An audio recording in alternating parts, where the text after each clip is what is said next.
అమ్మా ఆమేన్.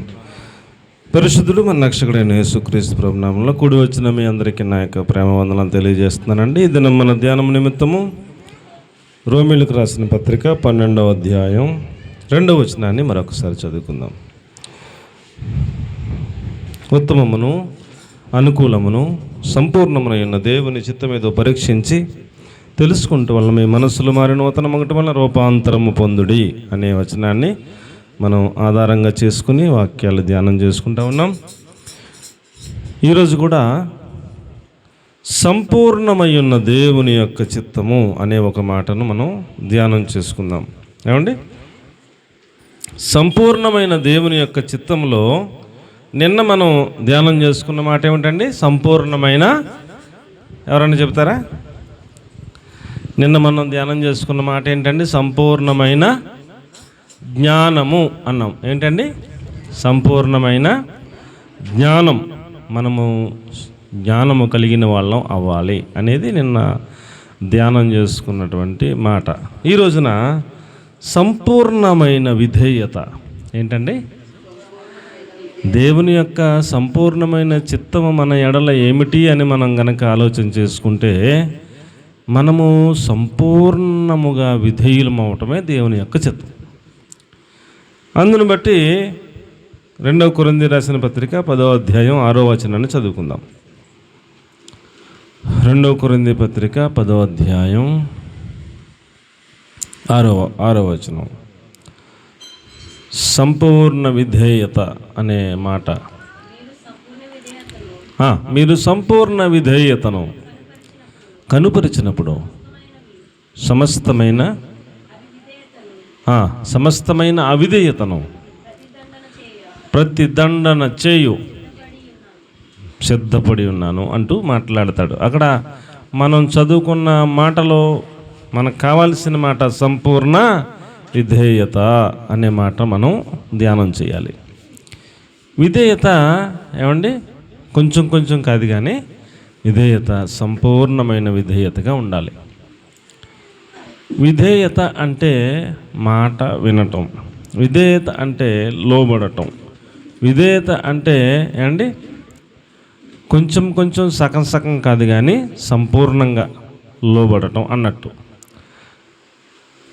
యేసుప్రభుల వారు ఒక స్టేట్మెంట్ ఇచ్చారు, అది చదువుదాం మనం. యోహాను సువార్త 17వ అధ్యాయం 4వ వచనాన్ని మనం చదివినట్లయితే, యోహాను సువార్త 17వ అధ్యాయం 4వ వచనాన్ని మనం చదివితే ఆయన ఇచ్చిన స్టేట్మెంట్ మనందరం కూడా చెప్పే స్థాయికి మనం రావాలి.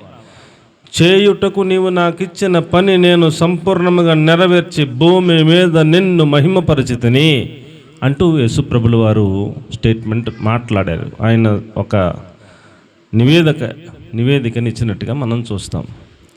తండ్రి అయిన దేవుడు కుమారుడైన యేసుప్రభుల వారికి, నాన్న నీవు భూమి మీదకి వెళ్ళి మనుషులందరి నిమిత్తం నీ ప్రాణమును బలియాగముగా, అర్పణముగా, శిలువ బలియాగంలో చనిపోయి నీవు మరలా తిరిగి పునరుద్ధరణమై నా దగ్గరికి రావాలి అని తండ్రి అయిన దేవుడు కుమారుడైన దేవుడికి చెప్తే, అలాగే తండ్రి గారని భూమి మీదకి వచ్చి ఆయన ఏదైతే చెప్పారో ఆ పనంతా చేసి ఆయన ఆఖరి క్షణాల్లో అంటారు, చేయుటకు నీవు నాకు ఇచ్చిన పని సంపూర్ణముగా నేను నెరవేర్చి భూమి మీద నిన్ను మహిమపరిచితిని అన్నాడు.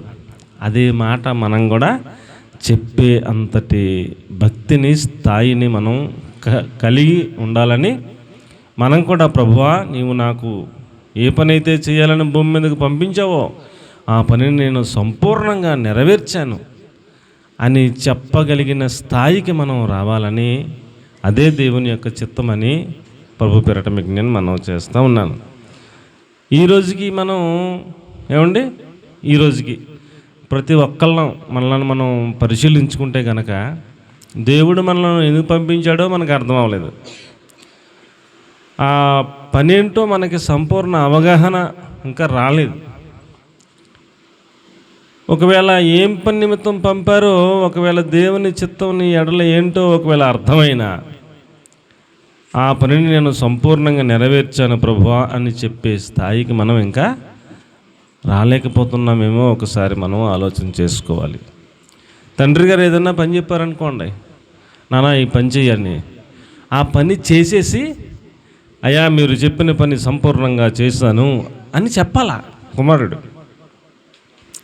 మనం దేవుని కుమారులము కుమార్తెలము అయితే గనక ఆయన మనకిచ్చిన పనిని మనం సంపూర్ణముగా నెరవేర్చినటువంటి స్థితిలో మనం ఆ మాట చెప్పగలిగిన వారంగా ఉండాలి. దానిని సంపూర్ణమైన విధేయత అంటారు అండి. ఏదో చేసాంలే, ఆయన ఏదో చెప్పారు మనం ఏదో చేసాంలే, మనకు చేతనైన కాడికే అన్నట్టు కాకుండా ఒక కంప్లీట్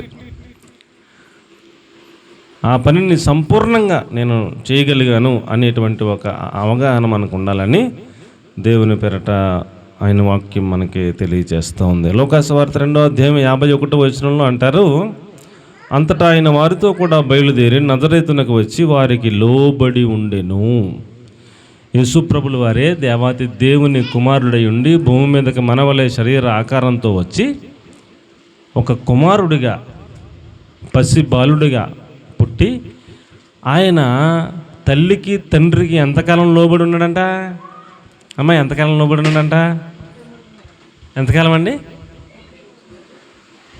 తల్లికి తండ్రికి ఎంతకాలం లోబడి ఉన్నాడంట? 30 సంవత్సరాలు లోబడి ఉన్నాడంట. ఎన్ని సంవత్సరాలు అండి?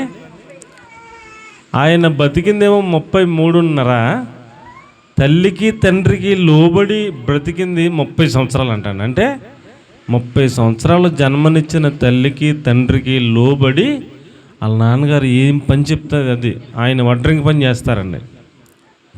యేసుప్రభు వారి తండ్రి గారు ఆయన నాన్న చెక్క పట్టరంటే పట్టుకోవటమే, ఆ మేగులు పట్టరంటే పట్టుకోవటమే, ఆ చిత్రి పట్టిది పట్టరంటే పట్టుకురావడమే. ఇప్పుడు దాకా 30 సంవత్సరాలు వచ్చేదాకా. ఈ రోజుల్లో 10 సంవత్సరాలు వస్తేనే నాన్న ఏదన్నా తేరా అంటే ఆడు అండి ఎన్ని చెప్తాడో మాట వింటలేదు పిల్లలు అండి. విధేయత అంటే మాట వినటం. విధేయత అంటే ఏంటండి? మాట వినటం. ఆ మాట వినటం అనేది సంపూర్ణంగా ఒక తండ్రి చెప్పగలగాలి, ఏ మాటకి ఎదిరించడండి మా పిల్లోడు, వాడు విధేయుడండి, సంపూర్ణమైన విధేయుడని చెప్పగలిగిన ఆ స్టేట్మెంట్ని తండ్రి నీ ఎడల ఇచ్చేటట్లుగా మన ప్రవర్తన ఉండాలి. ఒక్కోసారి ఇష్టమైతే మూడు ఉంటే వింటాడండి, లేకపోతే ఒక్కోసారి మూడు లేకపోతే ఏంటండి, అది పెద్ద సాక్ష్యం కాదు. మనము సంపూర్ణమైన విధేయులం అవ్వాలనేది దేవుని యొక్క చిత్తం. అది మనం నేర్చుకోవాలి. ఎల్లప్పుడూ మనం విధేయతను నేర్చుకోవాలి అండి. ఎలాగ విధేయులం అవ్వాలి? కొన్ని వచనాలు మీకు నేను చూపిస్తాను. ఒకవేళ చిన్నపిల్లలైతే తల్లిదండ్రులకు విధేయులై ఉండాలి అన్నాడు. ఎఫెసీ పత్రిక 6వ అధ్యాయం 1వ వచనం. ఎఫెసీ పత్రిక 6వ అధ్యాయం 1వ వచనం. పిల్లలారా ప్రభువునందు మీ తల్లిదండ్రులకు లోబడి ఉండండి, లేక విధేయులై ఉండండి, ఇది ధర్మమే అన్నాడు. ఎవరికి లోబడి ఉండాలంట? తల్లికి తండ్రికి లోబడి ఉండాలి. ఆ పిల్లలు ఖచ్చితంగా 100% పాటించవలసిందే. తినే వస్తువుల దగ్గర నుంచి, నా మాటలు జాగ్రత్తగా ఆలకించండి, తినే వస్తువుల దగ్గర నుంచి, వేసుకునే వస్త్రాల దగ్గర నుంచి, ఎక్కడికి వెళ్ళాలో ఎక్కడికి వెళ్ళకూడదో, ఎక్కడ ఉండాలో ఎక్కడ ఉండకూడదో, ఏమి తినాలో ఏమి తినకూడదో, అన్ని విషయాల్లో తల్లికి తండ్రికి లోబడి ఉండాలి. అలాగైతేనే సంపూర్ణమైన విధేయత. ఈ రోజుల్లో పిల్లలు ఎలాగున్నారంటే, ఆడు చెప్పింది తల్లి ఉండాలా, అవును కదా? ఆడేదో చెప్తాడు, ఆడు చెప్పింది వండాలి, వండితేనే తింటాడు, అది తిండ. లోబడే తత్వం పిల్లల్లో మనమే అలవాటు చేయాలా. ఆడేదో అడుగుతాడు, కొంచెం ప్రేమ కలిగిన తల్లులు ఉంటారు, అయినా కొంచెం కఠినం చేసుకుని ఏది వండితే తింటాం నేర్పించాలో కూడా తగలనివ్వాలి. వాళ్ళను సంపూర్ణ విధేయులుగా మార్చే బాధ్యత మనదే. మరి మా పిల్లడు కదండి, ఆడు అడిగింది మరి చేయకపోతే ఎలాగండి? నూడిల్స్ వండమంటాడు, వండండి, బాగా పెట్టండి. అరగో కడుపు నొప్పి వస్తుందంటాడు, ట్యాబ్లెట్లు తేండి. ఆపరేషన్ చేయాలంటారు, ఆపరేషన్ చేయించండి. ఏదో తినకుండా వస్తూ ఉంటుంది, అదే కావాలంటాడు. అదే పెట్టండి, అదే పెడితే ఐస్ క్రీమ్ కావాలంటాడు, ఐస్ క్రీమ్ కొని పెట్టండి, రొంప వస్తుంది, జ్వరం వస్తుంది, మళ్ళీ హాస్పిటల్కి తీసుకెళ్ళండి. పిల్లలకి మనం ఏం నేర్పించాలి? విధేయతను నేర్పించాలి. అందుకు మాదిరి యేసు ప్రభువే, ఇంకెవరిని తడుంకక్కర్లా. 10 కాదు, 20 కాదు, 30 ఈ రోజుల్లో 20 30 దాకా ఎందుకు, అసలు 10కే మనకి దారి తెలియలేదు. యేసు ప్రభువుని చూపించి మనం పిల్లలకి మనం విధేయతను నేర్పించాలి. వాళ్ళు షాపింగ్కి వెళ్ళినప్పుడు కూడా పిల్లల్ని తీసుకెళ్ళకూడదు, సైజులు గట్టా తేడా వస్తానికి వెళ్ళి తీసుకెళ్ళాం. నాకు అదే కావాలి, అమ్మవాళ్ళే కావాలన్నారనుకోండి, నా కూతురే వాళ్ళ నాన్న అదే కొన్నాడు అనుకోండి, ఇంకంతే. రేపు పొద్దున్న పెద్దయ్యాక నాకు ఆడే కావాలంటుంది ఆ పిల్ల. ఈ చేసేది ఏముంటుంది, ఇంకా మరి ఆ పిల్లకి కావాలన్నా ఉండి చెయ్యాలి. ఇంకా అక్కడ దాకా వెళ్తుంది వ్యవహారం. చిన్నప్పుడే నాకు అదే డ్రెస్ కలనగానే ఒక్కడ దాగలనిచ్చి నేను కొన్నది వేసుకో అని గట్టిగా కొల్లేరు చేశారనుకోండి, బాబోయ్ డాడీ కోపం అయితే కొట్టేస్తాడు, ఏది కొంటుంది వేసుకోవాలి అన్న విధేయతలోకి వస్తారు అండి. పిల్లలకి ఏం తెలుసు, వాళ్ళకి ఏది చూస్తే అదే కావాలంటారు. ఇది మంచిది కాదు, ఈ మోడల్ మంచిది కాదు, ఇది క్రమం కాదు, ఇదే వేసుకోవాలి, వింటే విను లేకపోతే దెబ్బలు తింటావు అని మనం పిల్లలకి ఏమి నేర్పాలి? విధేయతను నేర్పాలా. నేర్పకపోతే కష్టమవుతుంది తర్వాత. పిల్లలారా, ప్రభువునందు మీ తల్లిదండ్రులకు లోబడి ఉండండి, విధేయులై ఉండండి, ఇది ధర్మమే అన్నాడు. ఏది తప్పు ఏది కరెక్టో తల్లిదండ్రులు పిల్లలకే నేర్పించాలి, విధేయతలో వాళ్ళను పెంచాలని దేవుని వాక్యం మనకి బోధిస్తూ ఉంది. అలాగున చిన్నప్పుడే వంగకపోతే పెద్దయ్యాక వంగదంట. చిన్నప్పుడే మనం పిల్లల విషయంలో ప్రార్థన చేయాలి, వాళ్ళ కోసం విధేయతను నేర్పే పని ప్రాముఖ్యంగా ఎక్కువ శాతం తల్లికి ఉండాలి, విధేయతను నేర్పించటం. బైబిల్ స్కాలర్స్ చెప్పారు, ఒక పిల్లోడు పెద్దోడు అయ్యే వరకు ఎక్కువ సమయం ఎవరితో గడుపుతాడంటే తల్లితోనే గడుపుతాడంట. సండే స్కూల్ టీచర్లు ఆదివారం ఒక్క రోజున 2 గంటలు చూస్తారు ఆ పిల్లోడిని, అంతే కదా. తండ్రి పొద్దున్న పోతాడు, సాయంత్రం వస్తాడు, ఏదో గంట గడుపుతాడు, లేదా రోజు 2 గంటలు గడపచ్చేమో. తండ్రి ఎక్కువ శాతం తల్లి దగ్గరే పెరుగుతారు పిల్లలు, ఆమె కొంగు పట్టుకునే పెరుగుతారు ఒక స్టేజ్ వచ్చే వరకు. కాబట్టి ఆ పిల్లల ప్రయోజకులైనా విధేయులైనా ఆ పిల్లలు ఏదైనా తల్లిదే బాధ్యత సంపూర్ణంగా. యోకెబెదు, మోషే, అహరోను, మిరియాము 3 పిల్లల్ని ఎక్లెసియా ప్రవక్తలుగా మార్చేసింది, తీర్చిదిద్దేసింది యోకెబెదు. ఆవిడ యొక్క ప్రార్థన ఫలితమే ఆ 3 బిడ్డలు అంత ప్రవక్తలు అయిపోయారు.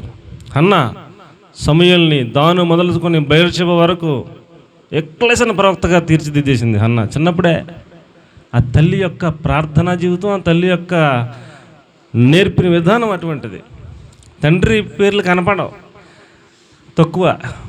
తల్లులు, అలాంటి తల్లులు ఉన్నారు బైబిల్లో. కాబట్టి ప్రియులరా, మనం పిల్లలకి విధేయతను నేర్పాలి. అది సంపూర్ణమైన విధేయులు అయ్యేటట్లుగా బిడ్డలను మనం పెంచాలి అని దేవుని వాక్యం బోధిస్తూ ఉంది. మంచిది. హెబ్రీ పత్రిక 5వ అధ్యాయం 8వ వచనం మనం చూస్తే, శ్రమల వలన యేసుప్రభుల వారు విధేయతను నేర్చుకున్నారట. యేసుప్రభుల వారే విధేయతను ఎలా నేర్చుకున్నారట? శ్రమల వలన విధేయతను ఆయన నేర్చుకున్నాడటండి. కాబట్టి మనం కూడా పెద్దవాళ్ళం అయినప్పటికీ ఏదైనా శ్రమలు వచ్చినప్పుడు ఆ శ్రమల ద్వారా మనం కూడా ఏమి నేర్చుకోవాలటండి? విధేయతను నేర్చుకోవాలంట. అన్నీ బాగా ఉంటే అందరూ విధేయులుగానే ఉంటారు, అన్నీ బాగానే ఉంటే అందరూ విధేయులుగానే ఉంటారు. ఏదైనా తేడా వస్తేనే విధేయత కనపడాలి, అంతే కదండి. ఏదైనా తేడా వచ్చినప్పుడే విధేయత కనపడాలి, లోబడే మనసు అప్పుడే కనపడాలి. కాబట్టి యేసుప్రభుల వారిని మనం చూస్తున్నప్పుడు మనకి అర్థం అవ్వాల్సింది ఏంటంటే, మనకి ఏదైనా కష్టం వచ్చినప్పుడు, మనకి ఏదైనా శ్రమ వచ్చినప్పుడు ఆ శ్రమలో మనం కూడా ఆయనను మాదిరిగా చేసుకుని ఏమి నేర్చుకోవాలంటే శ్రమలో విధేయతను నేర్చుకోవాలి అని మనకు నేర్పిస్తూ ఉన్నాడు. అదే హెబ్రీ పత్రిక 5వ అధ్యాయం 7వ వచనం, 9వ వచనం, 10వ వచనం కనుక మనం చూస్తే, తనకు విధేయులైన వారికి అందరికీ నిత్య రక్షణకు ఆయన కారకుడాయను అంటాడు. ఆయన విధేయుడయ్యాడు శ్రమలలో. అలాగే తనకు అంటే యేసు ప్రభుల వారికి ఎవరైతే విధేయులు అవుతున్నారో వారికి రక్షణకు ఆయన, నిత్య రక్షణకు ఆయన కారకుడయ్యాడు అన్నాడు. కాబట్టి మనం చిన్నపిల్లలైతే తల్లిదండ్రులకు విధేయులయ్యేటట్లుగా మనం చిన్ననాటి నుంచి పెంచాలి. మనం పెద్దవాళ్ళమైన శ్రమలు వచ్చినప్పుడు కూడా మనం విధేయతను యేసుప్రభుల వారిని చూస్తూ మనం నేర్చుకుంటూ ముందుకు సాగిపోవాలని దేవుని వాక్యాన్ని బట్టి అలాగ విధేయులైన వారిని ఆయన నిత్య రక్షణకు కారకుడుగా ఉండి రక్షిస్తాడని దేవుని వాక్యం తెలియజేస్తూ ఉంది. నెంబర్ 2 అండి, నెంబర్ 2 కొలస్సీ 3:18 భార్యలారా మీ భర్తలకు లోబడి ఉండండి. ఎవరికి విధేయులు అవ్వాలంటే మొదట పిల్లలు ఎవరికి విధేయులు అవ్వాలి? అన్ని విషయాల్లో తల్లిదండ్రులకు విధేయులు అవ్వాలి. ఆ పిల్ల కోరుకుందని మీరు అలాంటివి కొనకండి, ఆ పిల్ల కోరుకుందని అలాంటివి పెట్టకండి. కొన్ని విషయాల్లో కఠినంగా ఉండాలి, కొట్టాలి, కానీ కొట్టలేకపోతున్నాం. వాళ్ళు అడిగిందే ఇచ్చేస్తున్నాం ఒక్కొక్కసారి, అందులో అందరం లెంపలేసుకోవాలి. ఏమనంటారు కదంటారా? వాళ్ళు ఏదైనా వద్దన్నది అడుగుతుంటే వెంటనే కొట్టేయాలి, కొట్టలేకపోతున్నాం. పోలేని అదే ఇచ్చేస్తున్నాం, వాళ్ళని ఏడుతు వెందుకులే అన్నట్టు. కొన్ని విషయాల్లో కఠినంగా ఉండాలి. అందరం కూడా వారికి ఏమి నేర్పాలి? విధేయతను నేర్పాలి. అది అందరం నేర్చుకోవాలి. అలాగే రెండవ మాట, భార్యలారా మీ భర్తలకు విధేయులై ఉండండి, లోబడి ఉండండి, ఇది ప్రభువును బట్టి యుక్తమై ఉన్నది అన్నాడు. అండి కొలస్సీ 3:18 చూసారా ఎవరన్నా? ప్రభువును బట్టి అది యుక్తముగా ఉన్నది అన్నాడు. కాబట్టి భార్యాస్థానంలో ఉన్న ఎవరైనా ఇక్కడ ఉన్నటువంటి వారు ఎవరికి విధేయులై ఉండాలి? భర్తకు విధేయులై ఉండాలి. ఎప్పుడెప్పుడు విధేయులై ఉండాలి? ఎప్పుడెప్పుడు విధేయులై ఉండాలటండి? అన్ని విషయాల్లో భర్తకు లోబడి ఉండాలి, విధేయులై ఉండాలి. అలాగుంటే తగువు రాదు, గొడవ రాదు, సంతోషంగా వారి యొక్క జీవితం ముందుకు సాగుతుంది. ఈ రోజుల్లో అంతా కొంచెం వ్యతిరేక పద్ధతులు ప్రబలుతున్నాయి. దేవుని వాక్య ప్రకారం వెళితే చాలా బాగుంటుంది, కానీ ఈ రోజుల్లో లోబడే తత్వం భార్యల్లో ఉన్నట్లా, విధేయత అనే లక్షణం భార్యల్లో ఉన్నట్లా. అందుకని రకరకాల సమస్యలు, రకరకాల ఇబ్బందులు, రకరకాల మనశ్శాంతి లేకపోవటం, అన్ని గొడవలన్నీ వస్తున్నాయి. దేవుని వాక్యానుసారంగా ప్రియులరా, భార్య స్థానంలో ఉన్న ఏ ఒక్కరైనా సరే భర్తకు ఏం చేయాలి? లోబడి విధేయులై అన్ని విషయాల్లో ఉండాలని, అది సంపూర్ణంగా ఆ విధేయతను కనపరచాలని దేవుని వాక్యం మనకు బోధిస్తూ ఉందని మీకు నేను మనవి చేస్తూ ఉన్నాను. ఏమండి? అలాగే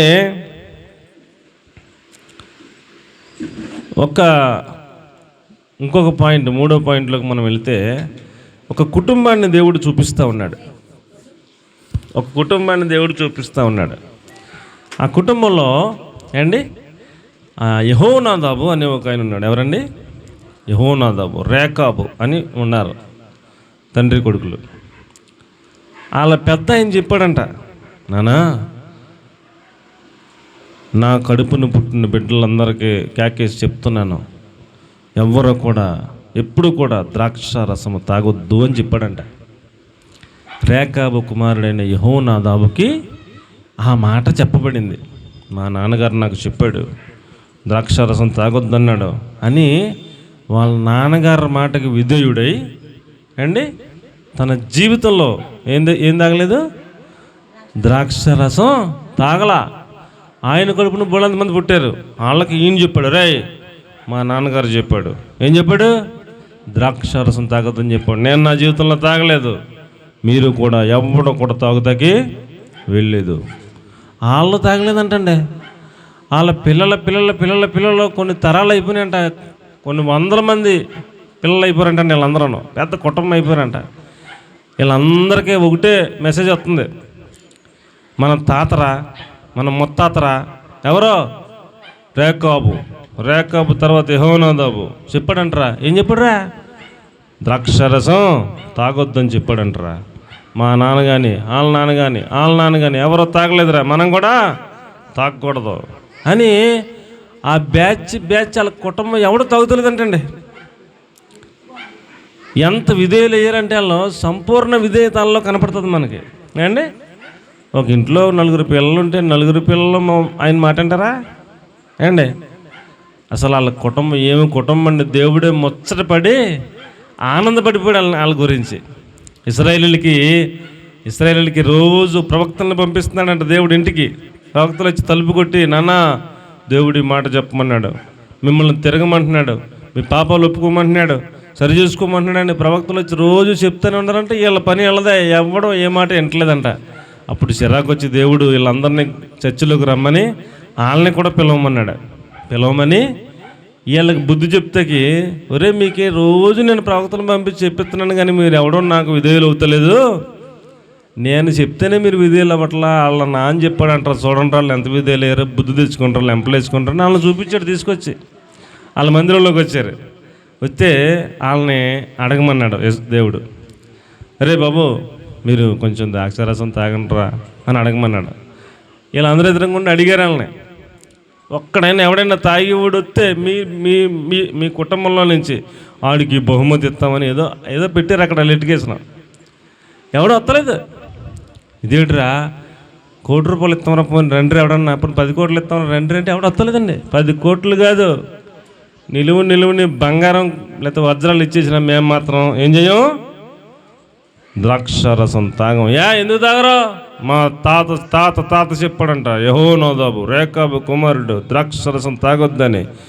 మేము కంఠంలో ప్రాణం ఉండగా ఏం చేయం, ద్రాక్షారసం తాగమని చెప్తున్నారు. అంతే, వాళ్ళు ఖచ్చితంగా కరాఖండ్గా చెప్తున్నారు. చూడండి రా, విధేయత అంటే ఇలాగ ఉండాలని వీళ్ళకి బుద్ధి చెప్తే వాళ్ళకి ఎక్కేసాడు. దేవునికి స్తోత్రం కలిగిన కాక. విధేయత అంటే ఏదో ఓసారి తాగకుండా మళ్ళీ కసి నా వారం పోయి మళ్ళీ పుల్లు అయిపోతాం కాదు, అది కాదు విధేయత అంటే. ఏమి విధేయత అండి, తరతరాలు ఎవడ ముట్టుకుంటలేదు. అసలు నీకు ఈ 1,00,000 ఇస్తారా, 1,00,00,000 ఇస్తారా, ఎవడికి 1,00,00,000 మన తాత చెప్పాడు, అస్సలు సామెతలేదు, పట్టుకోం తాగం. అది అలాగ ఉండాలి విధేయత అంటే. కాబట్టి పిల్లలు, చిన్నపిల్లలు అయితే తల్లిదండ్రులకు విధేయులై ఉండాలి. భార్యలైతే భర్తకు ఖచ్చితంగా విధేయురాలై ఉండాలి, లోబడి ఉండాలి. మనం పెద్దలు చెప్పిన మాటకు ద్రాక్షారసం, ఎట్టి పరిస్థితుల్లోనూ ద్రాక్షారసం అంటే మద్యం, అది సారా అవ్వచ్చు, బ్రాందీ అవ్వచ్చు, విస్కీ అవ్వచ్చు, ఇంకేయో ఉంటాయి పేర్లు నాకు తెలియచావదు, ఏదైనా సరే దాని జోలికి మనం పోకుండా ఉండటం విధేయత. సంపూర్ణంగా విధేయులు అవ్వాలని దేవుని పేరిట మీకు నేను మనవి చేస్తా ఉన్నాను. ఇంకొక మాట, 4వ మాట మనం చూస్తే,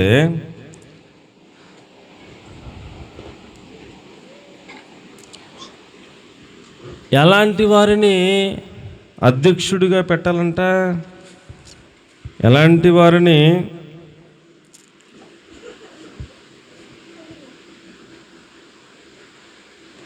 అధ్యక్షుడిగా పెట్టాలో చెప్పాడు. తీతుపత్రిక 1వ అధ్యాయం 6వ వచనం మనం చూస్తే, ఎవడైనాను అధ్యక్ష పదవిని ఆశించిన యెడల వాడు నిందారహితుడిగా ఉండాలి, ఏకపత్ని పురుషుడిగా ఉండాలి, దుర్వ్యాపార విషయంలో నేరము మోపబడని వారై ఉండాలి, అవిధేయులై ఉండకూడదు, నీతిపరులైన పిల్లలు గలవారై ఉండాలి.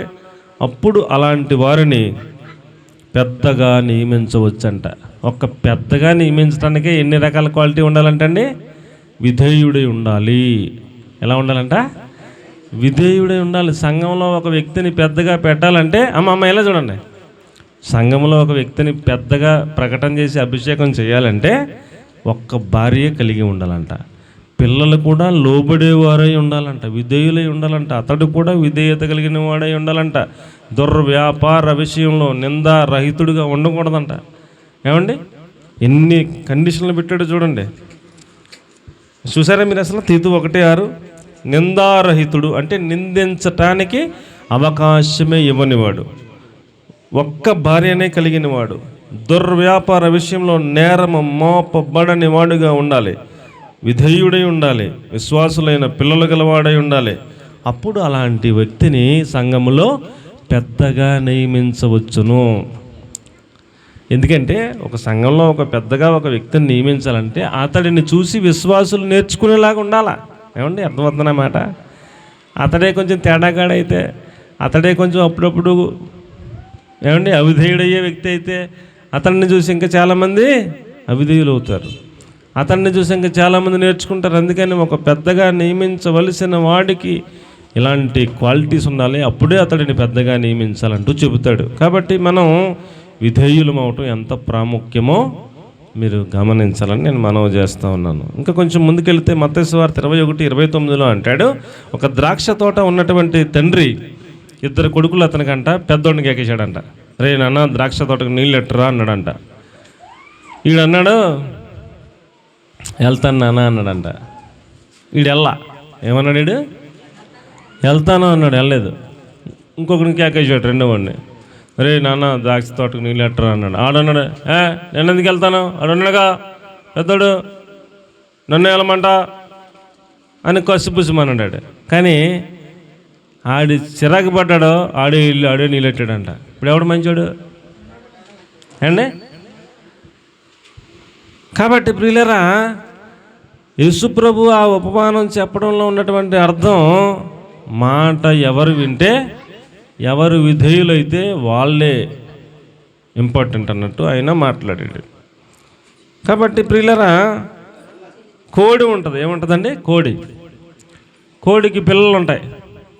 ఒక్కొక్క కోడికి ఒక్కొక్క 15 పిల్లలు 20 పిల్లలు ఉంటాయి కదా.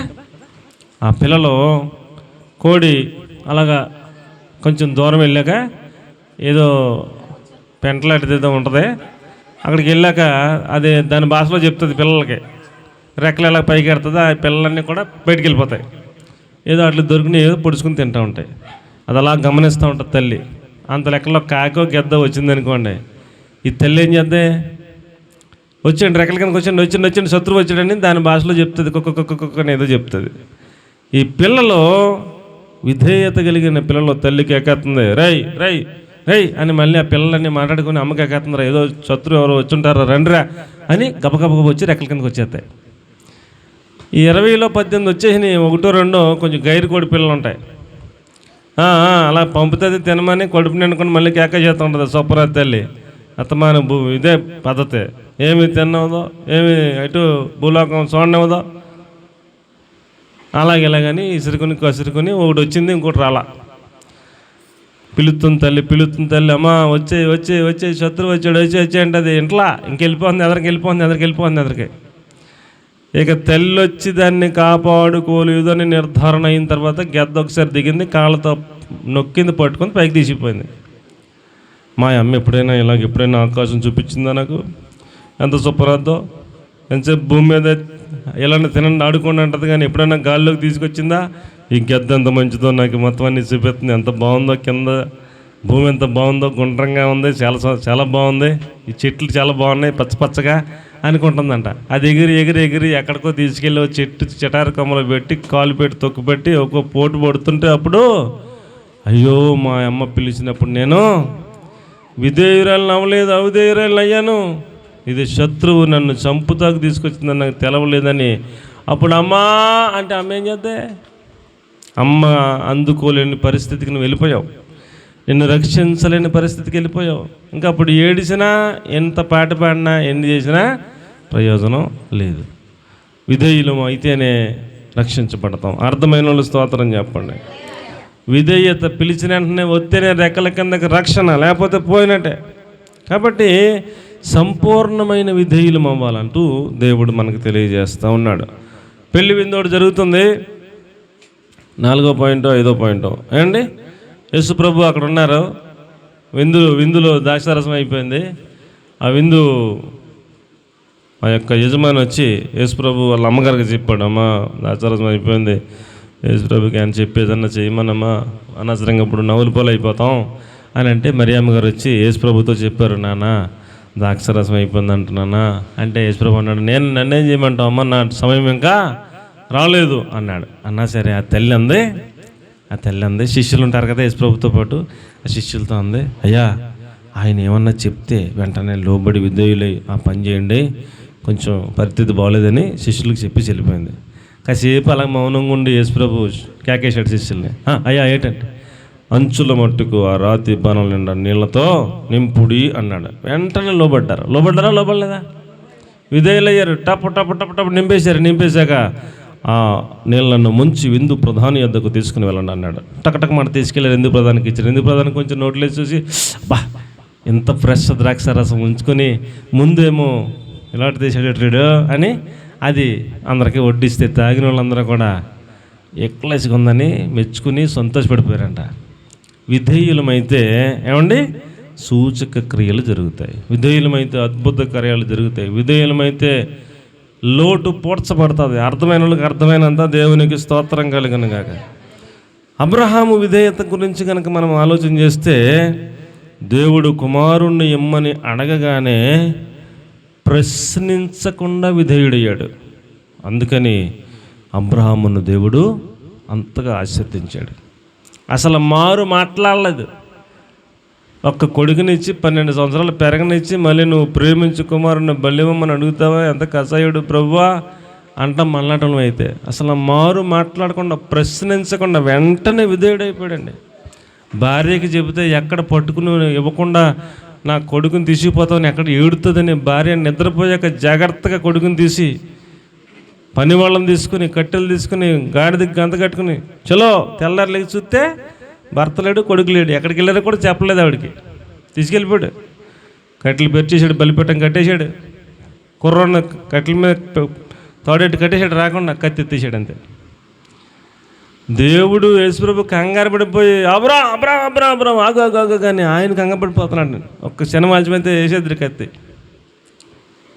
అసలు నువ్వేం చేస్తావని చెప్పాను, ఎంత పని నువ్వు చేస్తావని డౌట్ వచ్చింది నాకు. ఆగరా బాబు, అక్కడ గొర్రె పిల్లలు అక్కడ పెట్టాను, పొట్టేళ్ళని పెట్టాను, ఆ పదులో వెళ్ళి చూడు, పొట్టేళ్ళని తీసుకొచ్చి అర్పణగా కుమారుడిని అర్జెంటుగా తాళ్ళు తీసి కుమారుడిని బయటపెట్టు అని చెప్తే అప్పుడు కుమారుడి కట్టిన కట్టులన్నీ తీసి బయటపెట్టి అప్పుడు పొట్టేళ్ళని తీసుకొచ్చి అర్పణగా ఇచ్చాడు. విధేయుడయ్యాడు, లోబడ్డాడు. కాబట్టి ప్రియులరా, మనము సంపూర్ణ విధేయులం అవ్వటం అంటే మనం ప్రేమించేదైనా దేవుడు అడిగితే ఇచ్చే అంత విధేయత. ఏమైనా అర్థమవుతుందంటారా అండి? భర్తకు విధేయులం అవ్వటం అదే కష్టం మనకి, తల్లిదండ్రులకు విధేయులు అవ్వడం అదే కష్టం మనకి అండి. ఇంకా మనం ప్రేమించేది కూడా ఇచ్చే అంత విధేయత, ఇంకా కొంచెం మెట్టు పైకి ఎక్కటం అనమాట. మనం ప్రేమించేది ఇవ్వడం అంటే మాటలా అండి? ఒక్కొక్కరికొకటి ప్రేమ ఉంటుందా ఉండదా? ఎంత ప్రేమ ఉంటుందో. మన ప్రేమించే వాటినే మనం దేవుడికి ఇచ్చే అంత విధేయత మనం చూపించగలిగితే దానిని ఏమంటారు? సంపూర్ణమైన విధేయత అంటారు. ఒకవేళ అనుకోండి, సపోజ్ సరదాగా అనుకోండి, నాకు బంగారం అంటే చాలా ఇష్టం అండి. ఈ 4 ఏళ్ళకి 4 ఉంగరాలు, ఈ 4 ఏళ్ళకి 4 ఉంగరాలు పెట్టుకున్నాను అనుకోండి. కాసేపు ఇలా కట్టుకుని మైకి, మళ్ళీ కాసేపు ఇలా కట్టుకుని మైకి, కత్తమానం ఉంగరాలు చూడండి అన్నట్టుగా ఇలాగే అండి అడబిడి చేస్తాం. ఎంతో ఇష్టం నాకు. ఇప్పుడు దేవుడు నాన్న నీకు బాగా బంగారం అంటే ఎక్కువ ప్రేమగా ఉంది ఇచ్చానని అనుకోండి, తీసేస్తే విధేయత, తీయపోతే సంపూర్ణ విధేయత కాదు. అసలు మీరు ఏం చేస్తారో నాకు ముందు తెలవాలి. ఇశ్రాయేలులందరినీ వాళ్ళ ఒంటి మీద ఉన్న బంగారం తీసి మనం అప్పుడు ఆలోచిస్తాను, అప్పుడు రావాలో మీతో వద్దో అప్పుడు డిసైడ్ చేస్తాను అన్నాడు మోసే ప్రార్థన చేస్తే. నువ్వు రాకపోతే మేము వెళ్ళాం, నువ్వు రావాలని మోసే ప్రార్థన చేస్తాను. నేను రాను, మీరు విననొల్లని ప్రజలు, లోబడనొల్లని ప్రజలు, నేను రాను అంటాడు యేసుప్రభు. నువ్వు రాకపోతే మేము వెళ్ళమంటాడు మోసే. ఇక శివరా గారికి సరే వాళ్ళ మాట వినేవాళ్ళు కాదో నేను ముందు చూస్తాను, ముందు వాళ్ళ ఒంటి మీద బంగారం అంతా తీసి కింద పడేమాను, అప్పుడు లోబడితే అప్పుడు నేను రావాలి వద్దు డిసైడ్ చేస్తాను అన్నాడు. మరి బాబు ఇలాగ అంటున్నాడు యేసుప్రభు, మీరు అది ఇంపార్టెంట్ కాదు బాబు తీసేయండి రా అంటే లోబడ్డారు, తీసి పక్కన పడేశారు.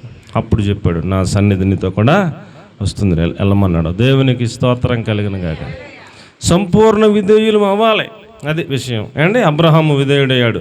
యెహోషాపాతుకు చెప్పాడు, యుద్ధ భూమిలోకి వెళ్ళి పరిశుద్ధాలంకృతులే ఆరాధన చేస్తానండి, పాడుటకు స్తుతించుటకు మొదలు పెట్టినాడు. ఎవడన్నా యుద్ధ భూమిలోకి పరిశుద్ధాలంకృతులే వెళ్ళమంటే వెళ్తారా?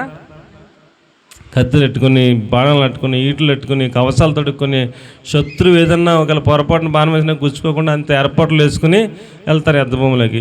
ఏమొద్దు, మీరు పరిశుద్ధాలంకృతులై చర్చికి వచ్చినట్టు శుభ్రంగా స్నానం చేసి తెల్ల బట్టలు కట్టుకుని యుద్ధ భూమిలోకి వెళ్ళి నుంచుని పాడటానికి, స్తుతించడానికి మొదలెట్టనన్నాడు దేవుడు. పిచ్చి పిచ్చిగా గుడ్డుగా నమ్మేసి వెళ్ళిపోయారు యెహోషాపాతోళ్ళు. అంత విధేయులయ్యారు. ఆ విధేయతను చూసిన దేవుడు, నేను చెప్పిన మాట విన్నారు, లోపడ్డారు, అదే నాకు చాలని వీళ్ళు ఇక్కడ స్తుతించడానికి ఇలా మొదలెట్టారండి. అంతే. అవతల శత్రువులు ఇసుక రేణువులాగా ఉన్నారు. 3 రాజ్యాలలో ఒకళ్ళు కాదు. ఆ రాజ్యం ఈ రాజ్యాన్ని చంపేస్తున్నాడు, ఈ రాజ్యం ఆ రాజ్యాన్ని చంపేస్తున్నాడు, ఆ రాజ్యం ఈ రాజ్యాన్ని చంపేస్తున్నారు. వాళ్ళే మొత్తం చంపేసుకున్నారు. ఒక్కడ కూడా బతికిలేడు. వీళ్ళు స్తుతించి స్తుతించి స్తుతించి స్తుతించి పాడి అసలు ఏం జరిగిందో చూద్దామని వెళ్తే ఒక్క శత్రువులు అందరూ చచ్చిపోయి ఉన్నారు. విధేయత అంటే అది. అమ్మ నా మాటలు అర్థమవుతున్నాయా? యుద్ధ భూమిలోకి కత్తెట్టుకు వెళ్ళొద్దు, మీరు బైబిల్ ఎట్టుకెళ్ళంటే ఎవడు వెళ్తాడో? వెళ్తారా? ఎవరన్నా వెళ్తారా? కానీ వాళ్ళు విధేయులు అయ్యారు. మోయగలిగినంత మూట బంగారం తెచ్చుకున్నారు. దేవునికి స్తోత్రం చెప్పండి. బెరాకలోయ. కాబట్టి ప్రియులరా, మనము విధేయులం అవ్వడం అంటే అంత సంపూర్ణమైన విధేయులం అవ్వాలని అప్పుడు దేవుడు ఆయన చిత్తాన్ని మనం చేసినట్టుగా ఆయన మనకు సాక్ష్యం చెప్తాడని మీకు నేను మనవి చేస్తూ ఉన్నాను. 2వ దినవృత్తాంతం 20వ అధ్యాయం 13వ వాక్యాన్ని మనం చూస్తే, యోధావారు పిల్లలతో, శిశువులతో, భార్యలతో యెహోవా సన్నిధిని నిలబడమంటే వెళ్ళిపోయి పిల్లలతో, భార్యలతో, శిశువులతో వెళ్ళిపోయి యెహోవా సన్నిధిని నిలబడ్డారు. విధేయులయ్యారు. వర్షం వచ్చేస్తుంటే వర్షంలో కూడా తడిసిపోయినా సరే తమ పాపాలు ఒప్పుకున్నారు. దేవుడు వాళ్ళను క్షమించేదాకా వాళ్ళు అలా మైదానంలో ఉండిపోయారు. అంత విధేయులయ్యారు. అలాగే 2వ సమూయేలు గ్రంథం 7వ అధ్యాయం 26, 29 వచనంలో ఏమంటాడంటే, దావీదు విధేయుడయ్యాడు అందుకని వర్ధిల్లాడు, సౌలు అవిధేయుడయ్యాడు అందుకని అతడి కుటుంబం నానాటికి నీరసిల్లిపోయింది అంటాడు. కాబట్టి ప్రియులారా, మనము సంపూర్ణ విధేయులమైతే వర్ధిల్లుతాం, అవిధేయులమైతే మన కుటుంబం నీరసిల్లిపోతుంది. కాబట్టి దేవుని చిత్తం, సంపూర్ణమైన దేవుని యొక్క చిత్తం ఏమిటయ్యా అంటే, మనము విధేయతను నేర్చుకుంటూ ఆ విధేయతను సంపూర్ణమైన విధేయులంగా మనం మార్చబడుట వరకు కూడా దేవుని సహాయాన్ని కోరుకుని ఆఖరిలో మనం ఒక స్టేట్మెంట్ చెప్పగలగాలి, ప్రభువా నా జీవితంలో నీవు నాకు ఇచ్చిన పనిని సంపూర్ణము చేసి నీ నామమును మహిమపరిచితినని చెప్పగలిగేటట్లుగా మనం సిద్ధపడాలని, అలాగున పరిశుద్ధాత్మదేవ మమ్మల్ని సిద్ధపరచని ఒక చిన్న ప్రార్థన చేసుకుందాం. పరిశుద్ధమైన తండ్రి, సంపూర్ణమైన విధేయులమైనట్లుగా మీ సహాయం కొరకై ప్రాధేయపడతా ఉన్నాం. మమ్మల్ని అలాగున్న సిద్ధపరిచి మహిమ మీరు మాత్రమే పొందమని యేసుక్రీస్తు ప్రభు నామములో ప్రార్థించి అడిగి వేడుకొని పొంది ఉన్నాము తండ్రి. ఆమేన్. ప్రభు మిమ్మల్ని అందరినీ ఆశీర్వదించు.